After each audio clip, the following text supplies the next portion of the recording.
Hey guys, this is a clearance of GR2 Stage 19 using entirely epic heroes, not even Volker, which I think would help quite a bit. So this is a recording of my run yesterday. We're just going to talk over it because it's a bit easier. I can kind of pause it and pan back and forward. These are the 10 heroes I chose. So we have Raph, Baron, Dolores, Decimus, Aatrox, Isolde, Vortex, Olag, Maul, and Brienne. Just to quickly go over what they're for. The damage dealers I've chosen for this are Raph, Brienne, and Maul. Raph is pretty much there for the start as well as an extra fighter in case something goes wrong. Maul is there for my main clearance, and Brienne is there as backup clearance for when Maul is down. I don't have Volker reducing respawn time, so it's a bit more dicey, so Brienne actually came in quite clutch. As for my healers, pretty simply, I just have Vortex. Dolores is not really there to heal. She is there for her attack boost. She allows Maul and Brienne to destroy entire waves of enemies really fast. So that's Dolores' point. Her healing, I guess, kind of helps a bit, but it's really not great. It's basically just Vortex handling the healing by himself. And then as you can see, for the rest of it, I have 5 other people. I have Isolde, Baron, Olag, Decimus, and Aatrox. Isolde and Olag are my 2 actual tanks in this run. I didn't actually use Baron at all in this run, so if you don't have Olag, then you can swap Baron out instead. That will work perfectly fine. But if you're trying to do the exact strategy I'm doing, which I wouldn't recommend, if you have legendaries, find a way to substitute them in. It will help. This is just to show you that this is the skin box, the bare minimum team that I believe will work, but I would definitely recommend substituting them. We'll get over that in a second. For this team, Isolde is absolutely key because of her passive granting shielding on her left and right. That's the only way I was able to survive. Olag and Baron are just there to hold the other lane, but to do it very well. So if you don't have one, use the other. I didn't use Baron this run because I quite like Olag. Anyway, the other 2 remaining, Decimus is just because he has a fantastic ability. When he dies, he remains in a ghostly state for something like 7 to 9 seconds, and it's just really amazing for holding a lane, and especially for the Earthshake phases where there's just loads of persistent damage coming out, you can just leave him down and you'll see that in the video. Aatrox is just because he costs so little and has a very short respawn time. He's great just to throw in to eat boulders. So that's the team, that's the lineup. In terms of what team you would use if you're trying to substitute this for a stronger team, taking someone like an A1 Volker, which you get at Tide 105, helps a lot with respawn times. Vortex is actually pretty good here. He works quite well for my team. The main issue that this lineup has is shielding. The timing around Isolde's passive for the shield is a real pain, and needing to stack it with Vortex was slightly difficult. If you're trying to tank through the phases, through the shrieks, then you kind of want more shielding than just Vortex is going to grant you. Other than using Gwendolyn, who was limited, Brokir is fantastic. He has a massive shield. He is a really good choice to use to support your healer. Using him alongside a Vortex would be fantastic. And besides that, there is Aylin, one of the newer healers as well. She's really good because she has damage reduction. The Brokir and Aylin both offer AoE damage reduction around them, and it's just really helpful in Gear Raid 2. So using those 2 would help a lot. So substituting one of these 3 tanks for a Brokir would help a lot. And instead of using a Dolores throughout the run, you could have an Aylin down, and maybe having Vortex plus Aylin plus Brokir, I think would probably be pretty good. In terms of substituting some of the damage out, Raph is genuinely just super freaking good. But Salazar works incredibly well as well. He has his ultimate to dodge attacks as well. You can kind of skip between some of the Earthshakes to mitigate some of the damage he takes, and he just has a really fast time to kill. In terms of the range damage used to wipe out the waves, the 2 best ones for this in my opinion are Vienna because of her ultimate just executing enemies, and Hatsut because she is very survivable with her passive, keeping her invisible so she won't get boulders thrown at her, which will be very helpful in the middle of the run, and she just has a really fast time to kill with her ultimate. So I think out of the legendaries, Vienna and Hatsut are the best for, having to burst down the enemies. And I think out of the defenders, if you don't have these, but you have some legendaries, Brokir and Regulus are really, really good here. And of course, Torador if you have him. So I think that pretty much covers the lineup. There's a bunch of options. I do recommend using Decimus at least, but Aatrox is pretty good as well, just for fodder. So let's go into the run. One quick note before it begins. I do at the end of the video show the gear, so we can talk about the stats afterwards, but for now we'll focus on the strategy and the placement. So Raph goes down first. That's because Raph has really good self-sustain as well as good damage, and for stage 19 it's more than enough. And cool, so the second one appears. After the second one the boss will spawn, so I just despawn Raph because you get some of the cost points back, and the boss comes. He'll do his Golem Shriek on stage 19. This is 150% of your max HP, individual heroes max HP as damage, so you need massive shielding or massive damage mitigation to survive it. Now the Earthshakes come.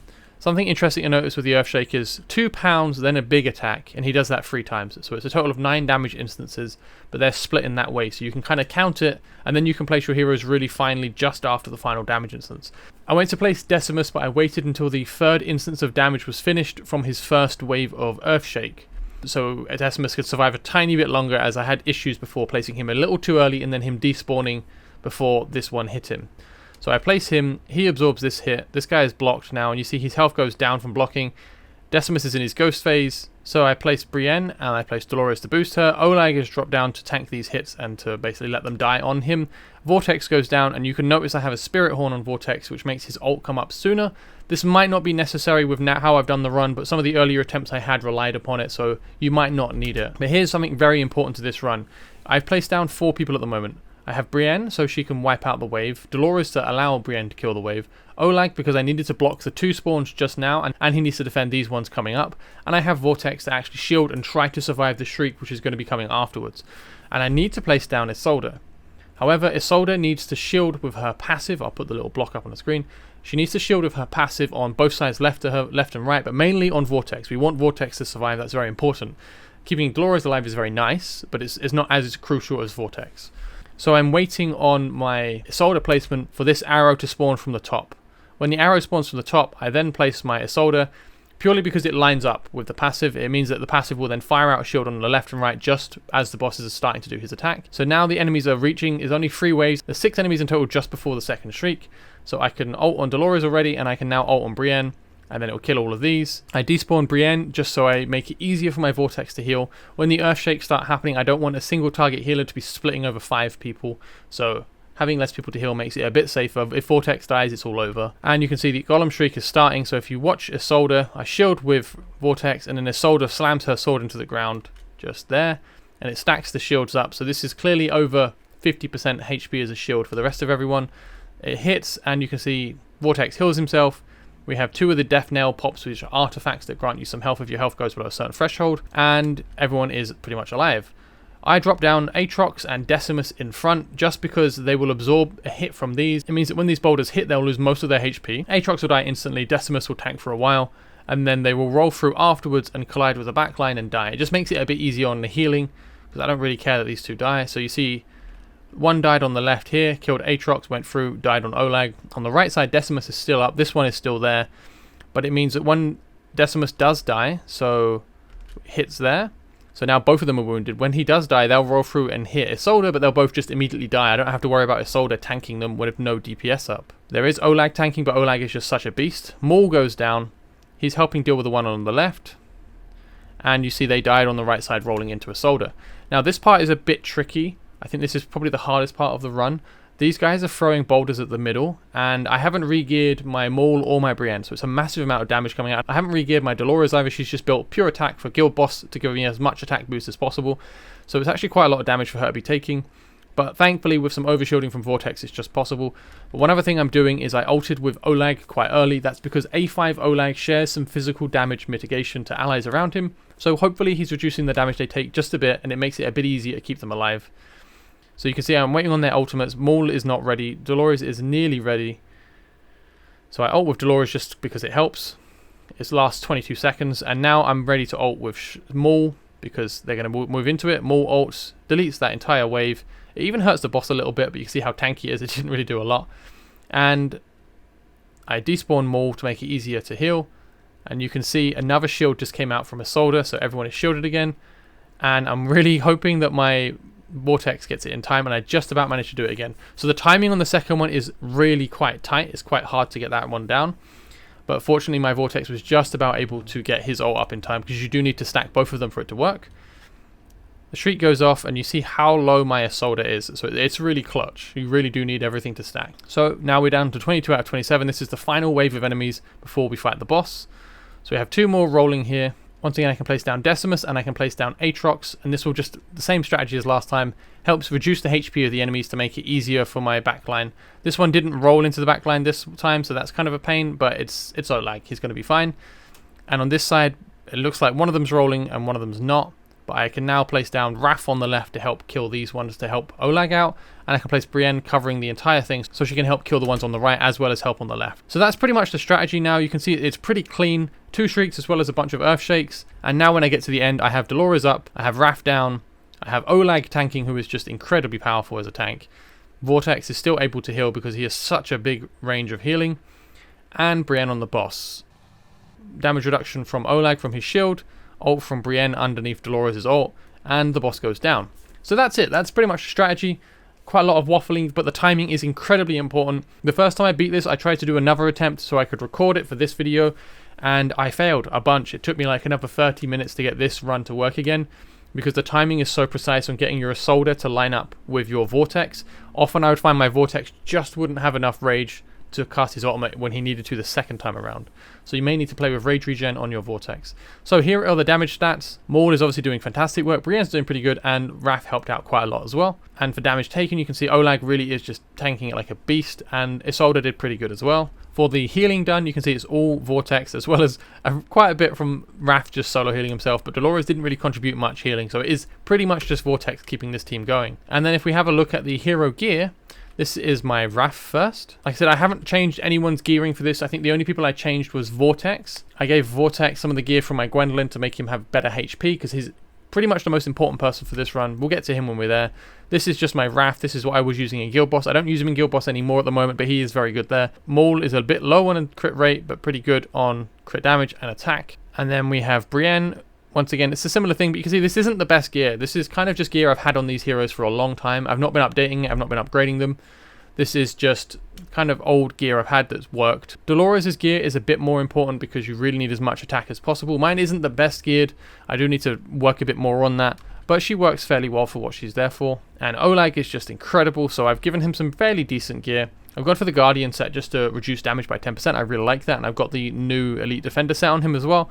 But I've just gone for as much HP as I can. His self-shielding is enough to survive the shrieks. He doesn't actually need any extra shielding. As long as his own shield is up, he tends to be fine. Vortex, I put a bit more effort into. I stole the weapons off of my Gwendolyn, and mostly just focused on a lot of HP, but did try to pick up some healing effect as well. I do actually like the Asclepius set on him over the Guardian set, just because he overheals into shielding, so giving him extra HP does scale on his shields, and so will healing effect. So he actually scales quite well off of both of those stats. And then we have Baron. I didn't actually use him, but he's built pretty similarly as well. You can see it's only plus 12 gear, but just giving him loads of HP. He's just there to tank, right? And then we have Isolde. Isolde was pretty important for this. Again, lots of HP. I didn't really care about anything else. The defenders are just there to tank. We have Aatrox. I tried to give him a reasonable amount of HP. He's only 5-star, so his stats are going to be quite a lot lower. But I just wanted to maybe hope that he could tank a single hit and still survive to buy a little bit more time, but it's not really important. He can be naked so long as he doesn't die to an Earthshake before a boulder rolls into him. His whole purpose is to soak a boulder hit. And then down here we have Decimus. Again, I've given him some HP just to buy a little bit of time so the Earthshakes don't pop his passive. You want him to be able to survive a little bit longer. Alright, so that pretty much covers the video. It covers the heroes I was using. I don't think there's much more to say on it. If you do have any questions, let me know. The strategy I ended up using, as you could see, was kind of a mixture between the videos I've gone over in the past. I said there's like a tanking strategy and an avoidance strategy. The avoidance, you don't want to ever be available for the shrieks. You always despawn for all of the shrieks. But without using Volker, that's a bit tricky. If I had Volker in this run, it's probably going to be a bit tidier. But just for the challenge, I decided to use only epics and not even Volker. But if you had Volker and you had her at A1, then it's a bit easier to just keep despawning and popping people up. Still, though, I think it's a bit difficult to get the damage out as fast as you need to with that strategy if you don't have a V-Earner or a Hatset. You can use other damage dealers, other AoE people. You can use long-range fighters like Zillitu and Arrogance to help out, but it's a bit tough. And the tanking strategy, normally you would use a Gwendolyn because her ult is just crazy for this kind of content, but it works well enough stacking Isolde and Vortex. So this strategy is quite hard to get working with the timing. The gearing isn't that high, to be honest. The heroes are quite specific. You do need a Vortex, you do need a Dolores. I do recommend Maul. I like Olag a lot, but mainly it's Isolde and Vortex are the linchpins for that. And I think Dolores as well to help the damage dealers kill the enemies fast enough. But you can definitely substitute things in and out with the legendaries that you have. Just try and use them. I think some people even use Cerberus to kill waves in the higher stages of Gear Raid 2. So there's a lot of different ways of doing it. Definitely experiment. It's not out of reach. You just have to kind of play about with the different strategies available to you. I have several videos on Gear Raid 2 stages 19 to 21 at this point, so I will leave links to them in the description. So yeah, hopefully this helps you guys out. Do let me know what you think. Let me know if you have any questions, if you have any thoughts or anything you want to share. Thank you very much, guys. Have a lovely one. Take care and bye-bye.